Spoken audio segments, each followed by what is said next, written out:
Alright, so we just got Shelby Oaks. This is her first time seeing it. This is my second time seeing it because the first time I was watching it was just coming for a podcast. It's gonna be a little later on. And just to let you guys know, we both have seen the inspirations behind Shelby Oaks that Chris Duckman has talked about, which are Lake Mungo and Nuori, The Curse, which we both really, well, we enjoyed Nuori, but I enjoyed Lake Mungo. She didn't really like Lake Mungo all that much. And I grew up with Chris Duckman for a very long time. He has been one of my inspirations in terms of just reviewing movies. I really like how he talks about movies. I like how he just dives into the critiques of it that I find very interesting, very professional-like. And of course, with this movie being made finally, it's very interesting to see from a film critic's perspective in terms of how he makes this movie. And of course, the development he went through for so many years just to get this movie made. And it's just very interesting to see that journey to go onto. And before I give my thoughts, what did you think? I thought it was good. Okay. It was good. There was a lot of predictable moments, though. Mm-hmm. A lot of dumb choices. I felt like the story was really good, though. Okay. The story was good. The acting could have used some work. Okay. Interesting. Because I didn't think the acting was that bad. It's not the best, but I didn't think it was not bad. I think You didn't really... I would have picked somebody different. Okay. To play the main girl. You didn't care about Camille Sullivan? Not really. Just too much of the... Is it the shakiness of her character that just didn't really do for you? I just don't think she did a good enough job with... I felt like she wasn't giving me emotions. Okay. There was not... the crying wasn't very good. The fear was good, especially, when she fell. Mm-hmm. That one was really good. Mm-hmm. Yeah, but the story was good. Mm-hmm. The jump scares with the loud, it got me once, and that was with the trunk of the car. At the very end. But I was really focused. I think that was my thing. That's fair. I liked I wish it was a little bit more found footage style. Yeah, I'm gonna assume that is probably the best part of the movie for you. Yeah. Same here. Because I think too, if she was documenting her journey to trying to find Riley, it would have been just more engaging too, because we could have been on the journey of the truth of it. And then I think the house scene could have been even spookier. Yes, I could see that. And especially knowing the fact that we have seen the inspiration movies behind it. I really do. And it really shows in those first 15 to 20 minutes of the film, where it dives into that found footage mockumentary format. And I think that's what the best part of the movie is for me, lies in the found footage aspects that really get the authenticity of it down in terms of not only the video quality of it, but also the sound quality that really did remind us back in the 2000s era from the YouTube era. And I do think Chris Duckman really got it down to a T in terms of what made Lake Mungo and Nuori this good in terms of the mockumentary format here. And I do think a lot of the bouncing around between found footage and just conventional filmmaking was a very interesting choice that I haven't seen. It's not the first film I've seen with the whole, okay, let's make this found footage and then let's get to conventional filmmaking, because I've seen that in Rec 3, which you haven't seen. But the bouncing around between conventional and found footage and back to that, I haven't seen that before. And of course, with this movie coming out, it definitely popularized the whole let's make it found footage and let's make it conventional, which is really nice, because I know a lot of people, I would say, probably have not seen Rec 3. They definitely have not seen Nuori. So love that movie.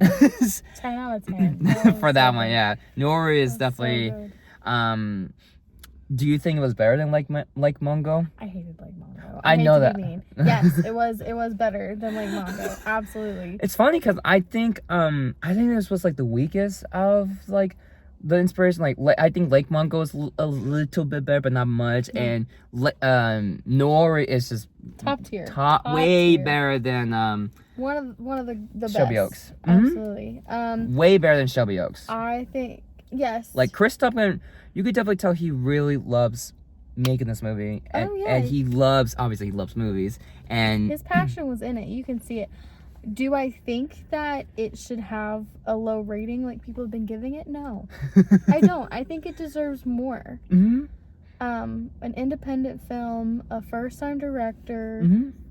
I was engaged the whole time. Granted, there was some parts where it was like, oh wow, breaking and entering. But yeah, there were some points I was like, there were some points I looked at you. I was like, oh my god, she looked like she's about to punch the main girl because of the dumb decision she was making. Like you, especially the ending. To walk into the front door, yet you broke the window.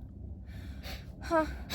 And I don't know. And because I like despite the fact I still really like how the found footage was framed and all that stuff, I still like the camera work when it got to like the conventional filmmaking. There's some like really interesting shots. It was pretty. It's very pretty to look at. But I think if you're gonna start off as kind of a found footage, it needs to stay a found footage. You could have done more like behind the scenes. Especially when the found footage is definitely the best part of the movie. So it just kind of makes it like, oh no, like should like lean more into the found footage. Especially since you really focused on too, like, I want to prove what really happened. I don't want people to keep making a mockery of my sister. But wouldn't you want to document the things that you're finding? So I think having it on camera would have been better. Like, even if it was like a GoPro, like strap it to your bag or put it on your forehead or something. Kind of like as above, so below. Yeah. Okay. Yeah, exactly. And just, and then like as you're finding new things, talk about it. Like, see, this is what Riley was experiencing. This is where Riley was. We're getting, almost like a Scooby-Doo. We're getting closer, I think that would have been better. And I think we would have been able to get more of emotion because, we're seeing it through their eyes. But. And I do like the story. Even though I've seen it on second watch, I do think it's like, I'm still giving the same score as I did, but it's definitely like a little bit lower just because like the freshness of it is kind of gone for me. And the issues I have with the movie are still there. Like, I do like the story where it's going, but there are points in the middle I do feel like it's a little like getting a little uninteresting. And of course some of the decisions that Mia was making was kind of dumb. And there are points that it felt a little too familiar or too derivative. Like, it did remind me of like of course like a lot of the horror films that you could definitely tell he was like super inspired to make. One brought up Hereditary, and I saw a lot of that in the movie. I did too, yeah. And of course people did bring up Blair Witch Project. I got that one. But like, you can argue like the parent, because for me, like with the documentary format, or mockumentary, it's clearly Lake Mungo. But when we got to like the paranormal researchers or investigators, that's clearly Nori on that part. But Nori had a lot of found footage. Yes, and there's and this one also dives into a few different sources, not quite maybe about the same level, if not maybe not as much as Nori, but I do think there were some few different sources in terms of the news, the paranormal researchers, the documentary from Mia herself. Like, you could definitely tell like Chris Stuckman was definitely using those types of inspirations and put them into film, maybe to a detriment, because then maybe it feels like there's not much of a identity there for himself because he's just borrowing a lot of these movies, perhaps. I can see there's parts of him that don't match the others. I like how it didn't stick to one storyline. It wasn't like, oh, they just disappeared, and then you're like thinking like, was there an accident, and then the mystery of was it just a person, and then the big thing happened. I like how it ended on that note, in like a spooky sense, not just like, oh. And I do like the concept of the ending of what it led up to, which, if you want, we could get into spoilers right now, but considering I've seen it twice and you've seen it once, but I would say I like the concept of the ending. I don't like the execution very much, just because like it's very much it does show like it's having that twist ending that you could definitely tell Chris Stuckman was very much inspired by M. Night Shyamalan. So it kind of used that twist to show that the demon was actually using Mia the entire time just to get to Riley. And well, I'm also wondering if technically Riley wasn't really the person anyways. If Riley was just... like more like a conduit. Good word. Yeah. Yeah, because the way that he was showing himself to Mia, it was her the whole time. In my mind. What do you think of the design of it? Because that's like, I mean, it's kind of interesting, but you could definitely tell it definitely has some budgetary restraints. I feel like it could, but I'm like, this is probably the best they could do with this small budget that they have. Because there are some effects in the movie that do get crazy, but there's not a lot, which I think the cheesiest part was every time she got in the truck. You can tell it was a little bit of the CGI driving to the prison. Other than that, I think they actually did a really good job. What do you think of like the gore effects? Because I actually do think the gore effects go kind of hard. I thought it was actually pretty good. I was like, damn. When his face was getting ripped off, I was all like, wow. Terrifier right there. Exactly. It was the same level as that. I was highly impressed. What do you think of the design of the demon, though? You know, I liked it. I think it had a good demonic look to it without making it look cheesy, like you see in a lot of the movies. Like, you can still tell like there's a little bit like a budget issue with the creature, but the found footage effect of it, like when they were in the woods, made it a lot better. It made it look spooky, but you can tell it wasn't real.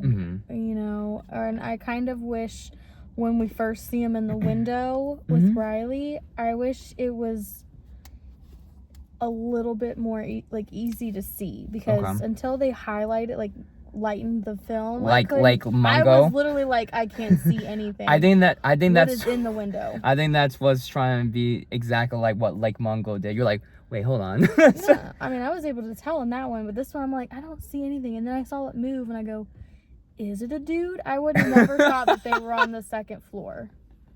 I would have thought they were on the first floor. Like, oh, that's just some creeper saying, like, peeping Tom out there. But and of course, like, it would have been better if they had the glowing eyes, because just like the other characters did. Yes, because in the beginning, the detective talks about seeing the demon monster thing, but it never circles back to it. Like, do you think there's some parts that feel like there's some loose ends? Yeah. Leaves things for, like... That's why I'm stuck on the found footage. If she would have stayed with the camera, she could have taken it to the detective and been like, what we saw in that video was real. Here's my evidence. Now, I gotta go take care of this demon baby with, apparently, my husband. Which... there's like the whole like, you know, sense of motherhood that like Mia was going through, that I'm sure there was some form of regret that she had for, you know, waiting for this long. Well, she couldn't have kids. It wasn't technically waiting. They said they tried. Okay. And then now with this kid, she kind of just like felt like, it's my baby. I'm glad my sister's out of the way. Now I can be mother. Yeah, like I said, I do like the concept. I just don't. It doesn't stick the landing for me, just because it did lead to that stupid decision that basically got Riley killed. I wasn't really a fan of. True. Really wasn't a fan of that. Why would you put? I don't want to say an unwanted baby, but a circumstantial baby in the room with the mom that is clearly going to have some PTSD. And also look like they're doing some ritualistic occult vibe towards the baby. And I'm like, okay, even if you're like... Y'all witnessed it. Y'all witnessed it. And clearly there's something going on with the baby. It's bad omens. Like that movie, is it called Omen? The Omen, yes. Yeah, it's like that. Everybody knows there's or Rosemary's Baby. That one too. I forgot about that one. Thank you. I did thought of this when watching the movie. But I'm like, oh my goodness. Why would you put that baby in there? Why would you put a spotlight on that baby? And next to the window, the one window with the crack in it, you're going to put the baby right next to it? Oh, you want to see your daddy? Here you go. that I literally looked at you and was like. There are points in the movie I did find it very frustrating, especially that you could definitely tell, like, despite the fact that he's definitely has a knack for filmmaking that he cares about, Yes. but the screenwriting of the film could use a lot of work. And It had a great story, a good backbone to it. It was pretty at times. I really think that the writing and the characters could use a were lot of the work. lowest of the whole thing. Which I do agree. Like, there are some good character development moments. I think, like, maybe, like, the more interesting characters were probably, honestly, Riley. Like, yeah, but they kind of started her off as a beanie bopper, and then she was going into the, like, I'm psychic, and then it's like, I'm possessed, and then, like, oh my gosh, I've been kidnapped. Pick a personality. yeah, fair. Yeah. But and the score is really good, too. it was. I like the score. There was beautiful moments with Like- the music, and then there was, like, ooh, something's gonna happen, but it wasn't overbearing. No, Like a stupid Trump scene. it wasn't over. It wasn't overbearing because it's from the same people that did like the Mike Flanagan movies, and Mike Flanagan's executive producer of this movie. So and there has been some talks things that like Chris Stuckman and Mike Flanagan together is more like a mentor student kind of like vibe going on during this movie, and I can definitely see what they were talking about with that one, because I do find it very interesting in terms of like the development of the movie, of how Chris Stuckman's making this type of movie with this type of approach. Because there are some points you could probably argue, it's like, yeah, this seems like something like Mike Flanagan would do with Oculus, Gerald's Game, like, or Dr. Sleep and all this stuff. But it did feel like, it still didn't feel too much like a Mike Flanagan movie. It still kind of feel like Chris Stuckman's film. But of course, like, adding a lot of the inspirations behind the movies that he loves, that you can argue is like too much inspiration. Where's the influence on his sleeves kind of ordeal? Not much of a personality, but I do think there is still some. There is like a movie in here that I think could have been great, especially it's like it's really wanting that personality to like come out. It's like it's almost there, but there's just like something missing, and I think it's just because the screenwriting. I think the screenwriting of the movie, while it's not awful, I just think it just could have been a lot better. And I think like there are some people that discuss saying like it could, like, the only reason for him to get make his screenwriting better is either like, you know, tune up the screenwriting, or get someone that you co-wrote the script with to make it better, or just direct a film that's not written by Chris Stuckman. Because as a filmmaker or director, he does a pretty solid job on that. Yeah, he thinks of certain scenes and angles that look really good, but the writing was rough. The story was good. The backstory, but just I think the dialogue is where some of the dialogue does get a little, I won't say heavy-handed, but it definitely does get a little bit too much into exposition, where I'm like the example, like the flashback one, like where she just kept explaining. I was like, honestly, there's some parts that's fine to explain, but then there's other parts like I don't need to hear that. You could just, you're just already visualizing it for me from the scene, so you don't really need all the other like backstory expositionary stuff. Honestly, it would have been fine just to leave it be. Or tell it to a camera, not to your doofus husband that just said you need help. Yes, she does. I mean, now after the ending, an exorcism, but I mean, he's kind of right. You know what? He was a useless character.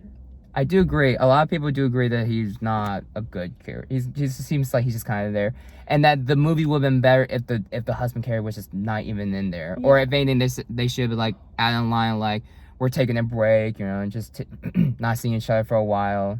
Or he was the one that found them in the house and like came in there and was all like, "Get away from my wife." And yeah, they did. Some say like, oh, he should have been there with her, and all this journey stuff. Yeah, I agree.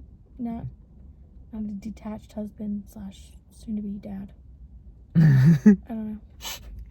But yeah, like as a debut film from Chris Stuckman, one of my favorite film reviewers on YouTube, I think it's not bad. It's extremely rough around the edges. You could definitely tell there's a lot of influence on the sleeves, a lot. Like I said, Hereditary, Blair Witch Project, Nori, Lake Mungo, The Wailing with the freaking dogs. That's so from The Wailing. And it had the arch where the dog was too. I was like, oh, it's the barrel down. Like, there's a lot of movies you could definitely tell, like, he talked about these movies before and loves his movies and is just using some form of inspiration to make this movie happen. And the thing is, it didn't really feel too much. I mean, other than some movies, it didn't really feel too much like, oh yeah, just a whole recollection of just inspired movies that I just rather go watch. Yeah, a lot of these movies I probably rather go watch than watch Shelby Oaks. But in terms of the starting point for Chris Ducker's filmography and his career, it's a good start. It's a decent start. And I kind of want to know about the story and inspired, because the inspiration about the story, you were there, was when he was in Jehovah's Witness and that his sister was excommunicated from the group and he's been looking for her. So it kind of makes me wonder, it's like what, like, did he actually find his sister? Like, is his sister, like, in the movie end, just dead, I guess? No, I think he said he did have, his sister is in his life. Okay. Because remember when we were there meeting him, she was watching his kids.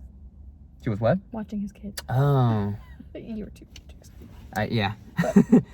But yeah, it has been quite an interesting journey for Chris Stuckman to finally get to where he's at now, and I am very much looking forward to, I don't know, like the next project that he wants to do, because I know there's some talks that he wants, if he ever gets a chance to do more movies, or at least like a franchise of Shelby Oaks, he said he wants to do a prequel where it dives into origins of Shelby Oaks, or a sequel to Shelby Oaks that takes place literally a day after or an hour after the movie ended, or the first movie ended. Just like Halloween 2. I would like the backstory. You like the prequel? With the guy. The prisoner guy. Oh. Or even like, did his mom summon the demon first? Is he a child of the demon? I would want more of that. Okay.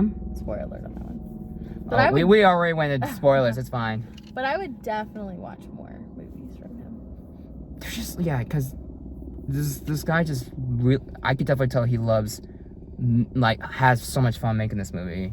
Just as much as he loves watching these movies and really, like, dive into the sense of filmmaking that is very inspirational for people that want to get into filmmaking. And it definitely has the whole, like, you know, why don't you make your own movie? And he's like, bet. I'll do it. I would do it. Let's do it. So yeah. And Ohio went at that. Exactly. It's so cool to see Ohio be represented in this movie. Every time it's very they would Ohio. say Ohio, I'd go, really? Like, we're actually in a movie. It's crazy. But what would you give the movie out of 10? Because for me, I give it it was a solid 6 when I first watched it, but now it's like a low 6. But I still think it's not bad. It just needs a lot of tinkering. I think I would give it a high to a medium 6. Okay. Nice. For his first, and for, the hype of it, it did really good. I was impressed. I did go in though with the lower mindset. Yeah, I remember you said you're thinking of giving like a 3 out of 10. Yeah. And I'm over here was actually playing safe and thinking I was gonna give it a 7 out of 10. Because I wasn't sure how I liked the story based on the trailers of them, but no, I was impressed. Okay. Yeah, give it a 6 out of 10. You like a medium 6 out or a high 6 out of 10. Good stuff from Chris Stuckman. Really glad to see it. Hope to see more from Chris Stuckman. And it was great to meet him too. That was pretty cool. It was really cool. We also got to meet him at a horror convention. That was with the whole Q&A session. That was pretty cool. But yeah, definitely like to see more. I did see that it was getting some money, so I definitely feel like it's definitely gonna be like a box office success in some fashion. And it deserves it. He worked really hard, and I would say everybody else did too. So kudos. I mean, hey, it's nice to see Keith David once again. Yeah, it was funny. I know him. Yeah, it was really nice, and some good cameos too. Some nice cameos. I wish though it would have gone back too to like Keith David. Well, to even the cop too, and be like, hey, look what we found. Yeah, because look what we did, and you couldn't do in 12 years. Yeah, because you recognized them, I didn't. You got yourself a movie. Shush. I know Keith David. I was just like looking at this guy. I was like, I don't really know who he is. But yeah, that's our thoughts on Shelby Oaks. What did you guys think of the movie? And we really like it, and we definitely recommend seeing Shelby Oaks, especially just supporting independent filmmakers out there. Especially for me, like I like I said, went to go see it twice. Just gotta support Ohioans, so I just thought that'd just be really cool to see. And yeah, no, like, hope you like this video and take care.